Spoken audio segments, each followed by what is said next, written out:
Madam Deputy Speaker, post-pandemic, inflation in Singapore has been much higher than it used to be.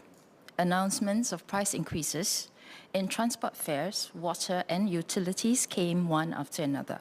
COE prices rose to record highs, and GST is going to be increased by another 1% next year. Property prices and rental continued climbing. All these are adding on to the anxieties of Singaporeans over the ever-rising cost of living that seems endless. These anxieties cannot be alleviated by the various aid packages that the government has rolled out because, while the packages are for a limited time, the cost increases are here to stay. The growing sense of insecurity, or even depression for some, over their declining ability to meet expenses or maintain previous lifestyles on their own income can never be addressed with government handouts. The rising cost in Singapore is not only affecting the people, but businesses too. Whilst our low corporate tax was able to compensate for our high cost base in attracting foreign investments, this tool would no longer be available with the implementation of BEPS 2.0, which sets a minimum corporate tax rate. This adds on to the urgency to find ways of containing costs in Singapore. One of our major cost components is cost of property. For most of us, buying a home is the single largest expenditure of our lifetime. Hence, high residential property price has a huge impact on our cost of living. Yet, this cost is not captured in the Consumer Price Index, or CPI, because the CPI does not cover property purchases. This is why PSP has proposed a scheme to exclude land cost from the price of HDB flats to make them more affordable. In the retail sector, rental accounts for about 30% of the business cost. So for each item that we buy from a shop, about 30% of that cost goes towards paying for the rental of the shop. Prices has been rising in food outlets like coffee shops and food courts. Hawkers spoke of alarming increases in rents imposed by their landlords. Record prices in the transaction of such properties are cause for concern. In 2022, following the announcement of the GST hike, the Committee Against Profiteering was reconvened to investigate feedback on unjustified price increases of products and services. I was invited by the Leader of the Opposition to be the representative of the opposition on the committee, and having attended 2 meetings, I have learned how limited the scope is for this committee to act against profiteering. The committee acts on complaints received from members of the public. Such complaints are mostly against retailers, especially hawkers. At the retail level, there is much competition, so I'm not surprised that investigation usually revealed that there are other reasons for the price increase. For example, the increase in price might be due to higher rents. So the hawker is not profiteering. But is the landlord profiteering? I raised this point at our last meeting and suggested the Secretariat look further up the supply chain. I look forward to hearing from MTI on the progress at our next meeting.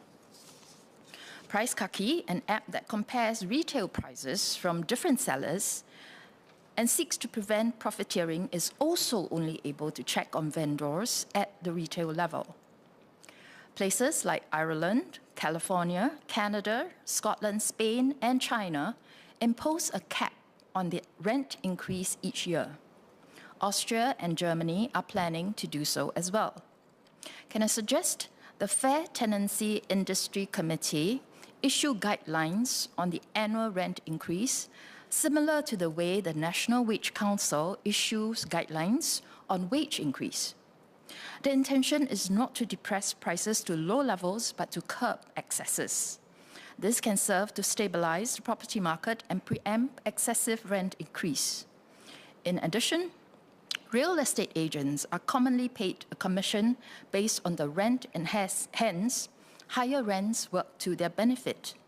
It would therefore benefit tenants to have an alternative source of information on what constitutes a reasonable rent increase. Another important cost component is transport cost. Record COE prices for private and commercial vehicles and even motorcycles are causing pain for both families and businesses.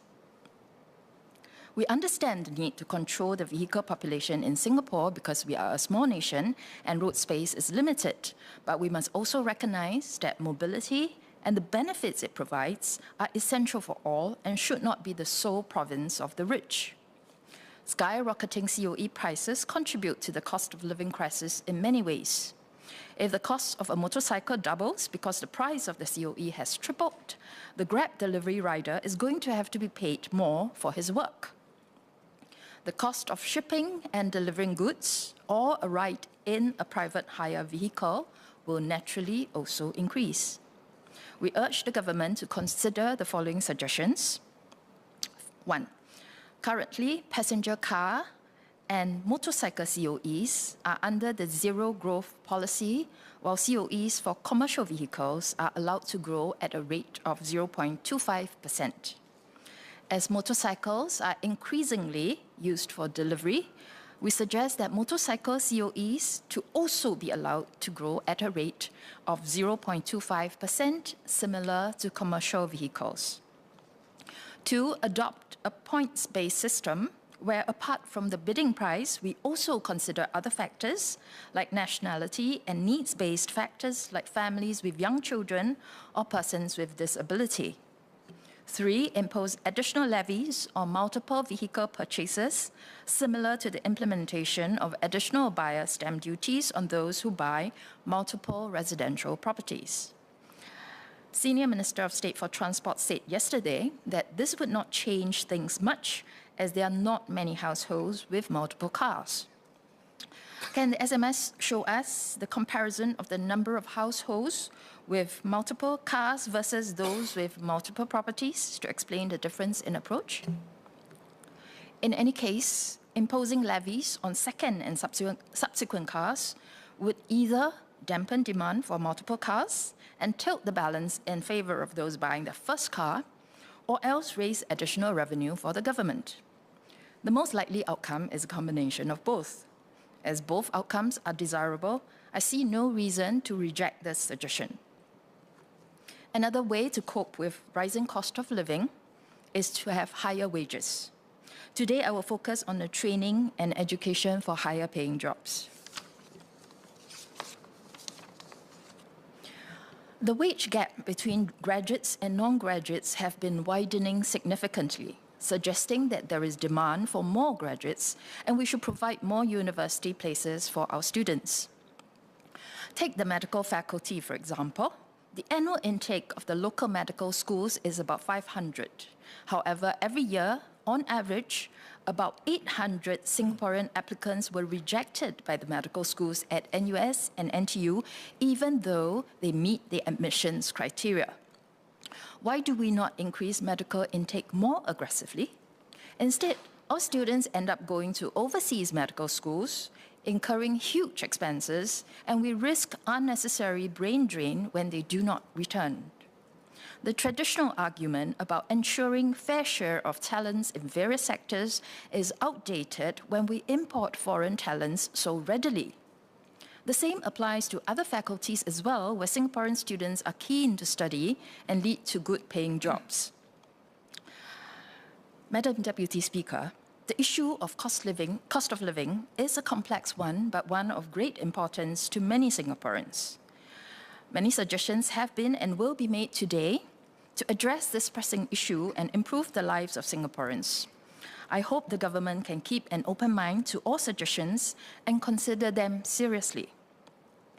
Earlier, the Honourable Member, Sito Yipin, commented that the reserve is for our children and our children's children.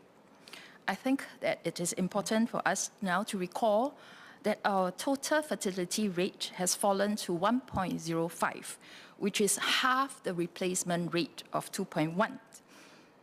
The number of our children and our children's children is halving with every generation.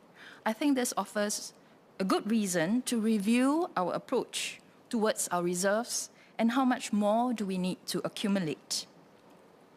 If our TFR falls further from cost pressures, who are we accumulating the reserves for? Thank you.